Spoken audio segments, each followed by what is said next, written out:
Hi guys, welcome back to my channel. നമ്മുടെ ലൈല ആ സ്റ്റോറിയുടെ രണ്ടാം ഭാഗമാട്ടോ ഇത്. എന്ന് നമുക്ക് സ്റ്റോറിയിലേക്ക് പോകാം. അങ്ങനെ ഒരു ദിവസം രാത്രി പുറത്ത് വാതിലിൽ മുട്ടുകേട്ട ലൈല ഉണരുന്നത്. ബഷീറാണെങ്കിൽ നല്ല ഉറക്കത്തിലാണ്. ലൈല ശബ്ദം കേട്ടതും ബഷീറിനെ വിളിച്ചു. ബഷീറും ലൈലയും കൂടി വാതിൽ തുറന്നു. നോക്കുമ്പോൾ തൻ്റെ ഇളയ മകൻ ഫരീദ് നല്ല മാന്യനായാണ് വരവ്.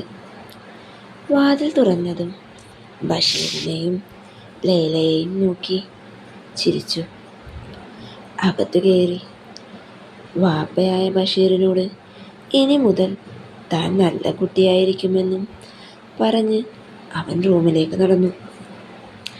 ബഷീറാണെങ്കിൽ ഒന്നും വിശ്വസിക്കാൻ പറ്റാതെ നിൽപ്പാ. എന്നാലും തൻ്റെ മകൻ്റെ മാറ്റം ബഷീറിൻ്റെ ഉള്ളിൽ പറഞ്ഞറിയിക്കാൻ പറ്റാത്ത സന്തോഷമുണ്ടാക്കി. അങ്ങനെ ഫരീദ് ബഷീറിൻ്റെ കൂടെ അവിടെ താമസമുറപ്പിച്ചു. ബഷീർ ലൈലയെ ഫരീദിന് പരിചയപ്പെടുത്തി. ഫരീദാണെങ്കിൽ വന്നത് മുതൽ ലൈലയിൽ നിന്നും കണ്ണെടുത്തിട്ടില്ല. ഫരീദ് തിരിച്ചു വരാൻ കാരണം തന്നെ ലൈലയാ. എങ്ങനെയാണെന്നല്ലേ? നാട് വിട്ട ഫരീദ് അന്യനാട്ടിൽ വെച്ച് തൻ്റെ നാട്ടിലെ ഒരാളെ കണ്ടു. അവനാ ഫരീദിനോട് എല്ലാം പറഞ്ഞത്. തൻ്റെ വാപ്പ വേറെ വിവാഹം കഴിച്ചു എന്ന്. ആദ്യം അത് കേട്ടപ്പോൾ ബഷീറിന് വല്ലാത്ത ദേഷ്യം വന്നു. പിന്നീടുള്ള അവൻ്റെ പറച്ചിലിൽ ഫരീദിൻ്റെ ദേഷ്യം മുഴുവനും അലിഞ്ഞുപോയി. തൻ്റെ വാപ്പ വിവാഹം ചെയ്തത് പ്രായം കുറഞ്ഞ ഒരു പെണ്ണിനെയാണ്. അവളാണെങ്കിൽ നല്ല സുന്ദരിയും ആരും നോക്കിപ്പോകുന്ന സൗന്ദര്യം എന്നുകൂടെ കേട്ടപ്പോൾ ഫരീദ് എല്ലാം മനസ്സിലുറപ്പിച്ച് അവിടെ നിന്നും നാട്ടിലേക്ക് തിരിച്ചു. തൻ്റെ വാപ്പാക്ക് അവളുടെ ആഗ്രഹങ്ങൾ സാധിച്ചു കൊടുക്കാൻ കഴിയില്ല എന്ന് ഫരീദിന് നന്നായി അറിയാമായിരുന്നു. ആ അവസരം തന്നെ ഫരീദ് മുതലെടുക്കാൻ തീരുമാനിച്ചു. ഇങ്ങനെ ചെന്നാൽ വാപ്പ വീട്ടിൽ കേറ്റില്ല എന്നറിയാവുന്ന ഫരീദ് ഒന്നും അറിയാത്ത പോലെ നല്ല കുട്ടിയെ പോലെയാ വീട്ടിൽ കയറി ചെന്നത്. അങ്ങനെ ദിവസങ്ങൾ കടന്നുപോയി. ഫരീദ് ലൈലയുമായി കൂടുതൽ അടുത്തു. ലൈലയ്ക്കും ഫരീദിനെ ഇഷ്ടമായി തുടങ്ങി. ഫരീദ് അടുക്കളയിലെ പണികളിൽ ലൈലയെ സഹായിക്കും. ഒഴിവു സമയങ്ങളിൽ ലൈലയെയും കൂട്ടി കറങ്ങാനും പോയി തുടങ്ങി. അങ്ങനെ അവർക്കിടയിലുള്ള ആ അകലവും ഇല്ലാതായി. ബഷീർ വീട്ടിലില്ലാത്ത ദിവസങ്ങളിൽ ഫരീദ് നല്ല രീതിയിൽ തന്നെ ലൈലയോട് അടുക്കുമായിരുന്നു. തൻ്റെ വാപ്പയിൽ നിന്നും ലൈല ആഗ്രഹിക്കുന്ന ഒന്നും കിട്ടില്ല എന്ന സത്യം ഫരീദ് ലൈലയോട് പറഞ്ഞു. അത് കേട്ടതും ആകെ തകർന്നു. എല്ലാം ശരിയാകുമെന്നുള്ള പ്രതീക്ഷയിലായിരുന്നു. എന്നാൽ ഫരീദിൻ്റെ ആ വാക്കുകൾ ലൈലയെ ആകെ തളർത്തി കളഞ്ഞു.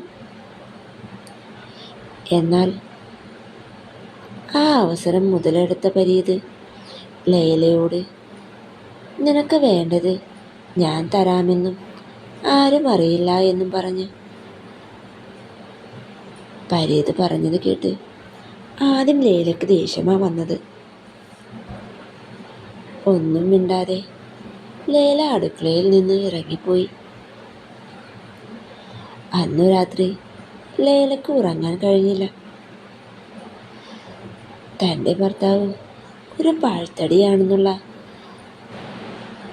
ആ സത്യം അവളുടെ ചിന്തകളെ വല്ലാതെ അലട്ടിക്കൊണ്ടേയിരുന്നു. അപ്പോഴാണ് പരീത് പറഞ്ഞ കാര്യങ്ങളും ലൈലയുടെ മനസ്സിൽ വന്നത്. ആദ്യമൊക്കെ ആ കാരണത്തെ ന്യായീകരിക്കാൻ ലൈലയ്ക്ക് കഴിഞ്ഞില്ല. പിന്നെ പിന്നെ തൻ്റെ ആഗ്രഹങ്ങൾ നിറവേറ്റാൻ മറ്റു വഴികൾ സ്വീകരിക്കുന്നതിനേക്കാൾ നല്ലത് പരീതുമായുള്ള ബന്ധമാണെന്ന് ലൈലയ്ക്ക് തോന്നിത്തുടങ്ങി. അതാകുമ്പോൾ ആരും അറിയില്ല. ബഷീറാണെങ്കിൽ ലൈലയെയും പരീതിനെയും നല്ല വിശ്വാസമാണ്. ആ അവസരം തന്നെ ലൈല മുതലെടുക്കാൻ മനസ്സിലുറപ്പിച്ചു. എങ്ങനെ നടത്തും എന്ന ചിന്തയായി ലൈലയ്ക്കുള്ളിൽ. ചെറിയ ശബ്ദം കേട്ടാൽ പോലും ബഷീറാണെങ്കിൽ പെട്ടെന്ന് എഴുന്നേൽക്കും. അങ്ങനെയുള്ളപ്പോൾ എന്തും ചെയ്യുമെന്ന ആലോചനയായി. തൻ്റെ മനസ്സിലുള്ളത് ലൈല പരീതിനോട് പറഞ്ഞു. പരീതും താൻ ആഗ്രഹിച്ച പോലെ ലൈല വന്നതിൻ്റെ സന്തോഷത്തിലാണ്. അവസരം താൻ ഉണ്ടാക്കിക്കോളാമെന്നും പറഞ്ഞ് അവൻ അടുക്കളയിൽ നിന്നും മാറി. പിന്നീടുള്ള അവരുടെ ഇടപെടലുകൾ പല രീതിയിലായി. പക്ഷേ നന്നായി ആസ്വദിക്കാൻ രണ്ടാൾക്കും ഒരവസരം കിട്ടിയിരുന്നില്ല.